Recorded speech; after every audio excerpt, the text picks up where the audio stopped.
ये जो आप देख रहे हैं पहाड़ों के बीच बसा ये छोटा सा गांव, ये छोटे छोटे घर जो आपको लेफ्ट और राइट दिखाई दे रहे हैं, ये कोई साधारण घर नहीं है। ये असल में ग्यो मोनेस्ट्री के पास में बना एक होम स्टे है और यहाँ से सिर्फ कुछ कदमों की दूरी पे खड़ा है एक ऐसा मोनेस्ट्री जो सदियों से समय को देख रहा है।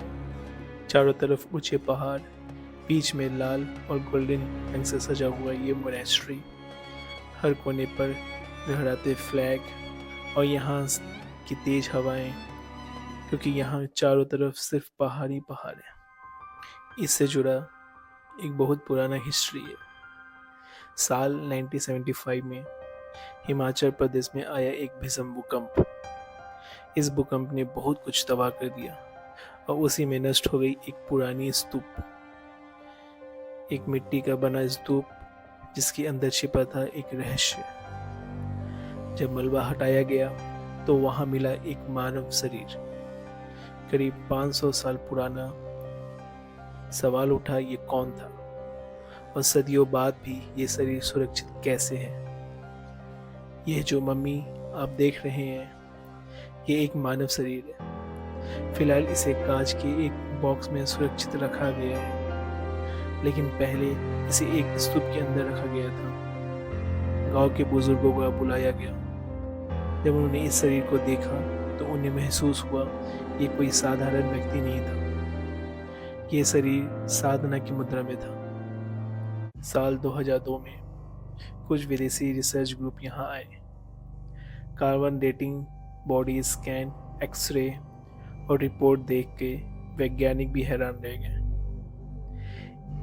इसके रिब्स, इसके आंतरिक अंग आज भी सुरक्षित हैं। आमतौर पे मम्मी बनाने की प्रक्रिया में शरीर के अंग निकाल दिए जाते हैं, केमिकल का लेप लगाया जाता है, लेकिन यहाँ ऐसा कुछ भी नहीं किया गया।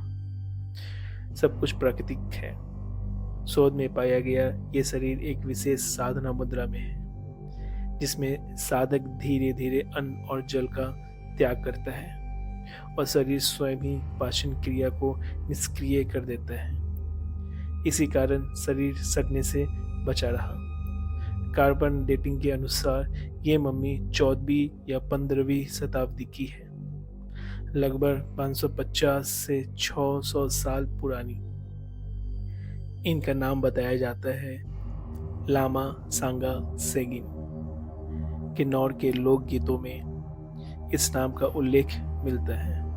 कहा जाता है उस समय इस नाम का कोई और संत नहीं था और शायद इसी वजह से लोगों ने इसे मम्मी को लामा सांगा सेगिन के नाम से पहचानना शुरू किया।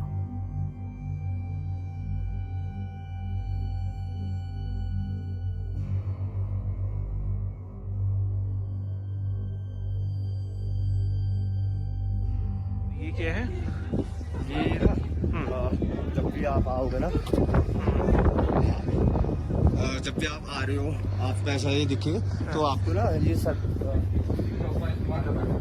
अच्छा, इसे घुमाना पड़ता है। इस घुमाने से क्या होता है? घुमाने से ये रहता है कि मतलब जब आप मंदिर में जाते हो तो आप घंटी बजाते हो। हाँ, तो एक प्रकार का तिब्बत लोगों का, मतलब बौद्धिस्ट बोल के लोगों भगवान का, को याद करते हो आप हाँ, घंटी बजा के, तो आप तो ये एक तरह का घंटी हुआ। हाँ। वो एक बार राउंड मारते हैं। हाँ। अच्छा, आप रोड पे भी देखोगे ना, तो ऐसा कुछ ना कुछ मिलेगा आपको, पत्थर रखे हुए मिलेंगे, तो अपने को ऐसा क्रॉस करके आना पड़ता है। जब हम वापस आएंगे तो ऐसा पूरा एक सर्कल बन जाता है। अच्छा, बढ़िया। ये स्थान भारत चीन सीमा के बेहद करीब है। ये इलाका आखिरी गांव में से एक माना जाता है। इसके आगे जो पहाड़ दिखते हैं वे नियंत्रण रेखा के पास है और उसके आगे चीन की सीमा शुरू हो जाती है। काजा से लगभग 82-83 किलोमीटर की दूरी पे करीब 2.5 घंटे का सफर और आप पहुंच जाते हैं इस रहस्यमयी स्थान पे। यह मोनेस्ट्री शांत और आध्यात्मिक ऊर्जा से भरपूर है। जैसे ही आप अंदर कदम रखते हैं, एक अलग ही अनुभव आपके भीतर उतरता है।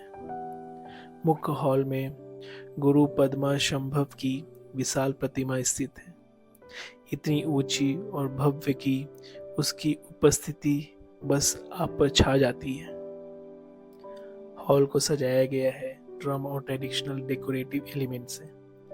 दीवारों पे पेंटिंग्स और चित्र बने हुए हैं जो कहानी सुनाते हैं इस पवित्र स्थान की। ये सिर्फ एक मोनेस्ट्री नहीं बल्कि एक ऐसा अनुभव है जहाँ हर दृश्य, हर ध्वनि और हर रंग आपको आध्यात्मिक ऊर्जा से भर देता है।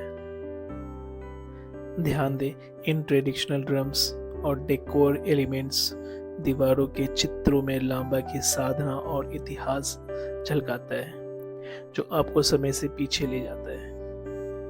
यहाँ हर चीज, चाहे वो विशाल मूर्ति हो, चित्र हो या सजावट, एक कहानी कहती है और इन सब का संगम आपको महसूस कराता है कि यह मोनेस्ट्री केवल भौतिक नहीं बल्कि आध्यात्मिक रूप से अत्यंत महत्वपूर्ण स्थान है।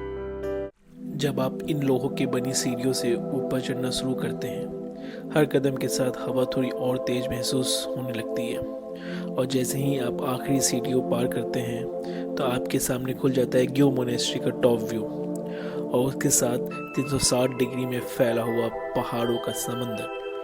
चारों तरफ जहाँ तक नजर आए सिर्फ खूबसूरत चट्टानें, इतना भव्य दृश्य कि सब छोटे पड़ जाते हैं। कुछ नज़ारे सिर्फ महसूस किए जा सकते हैं, वीडियो में उन्हें बयान नहीं किया जा सकता। दूर से ये पहाड़ आपको ऐसा लगेगा जैसे मिट्टी से बना हुआ कोई टीला हो, लेकिन असल में ये मिट्टी नहीं, ये चट्टान और समय का बना हुआ एक मिश्रण है। शायद कभी यहाँ खुदाई हुई होगी और शायद प्रकृति ने इन्हें तराशा होगा। ये सूखे, ड्राई और कठोर दिखते हैं लेकिन इनके अंदर सदियों की कहानी छिपी है। और जब आप यहाँ से काजा की ओर आगे बढ़ते हैं तब एहसास होता है कि यहाँ का मौसम पल भर में कैसे बदलता है। अभी धूप है और अगले ही मोड़ पे बादल। पहाड़ों में समय और मौसम दोनों का भरोसा नहीं है। कुछ चीजें ऐसी होती है जिन्हें आप जिंदगी में सिर्फ एक बार महसूस करते हैं और वे अनुभव कैमरे में पूरी तरह कैद नहीं हो पाते। ग्यो मोनेस्ट्री का ये टॉप व्यू उन्हीं में से एक है। यहाँ खड़े होकर आपको एहसास होता है कि इंसान कितना छोटा है और प्रकृति कितना विशाल। शायद इसी एहसास के लिए लोग इतने दूर तक का सफर करते हैं, सिर्फ एक पल को महसूस करने के लिए और जो शब्दों से परे हैं।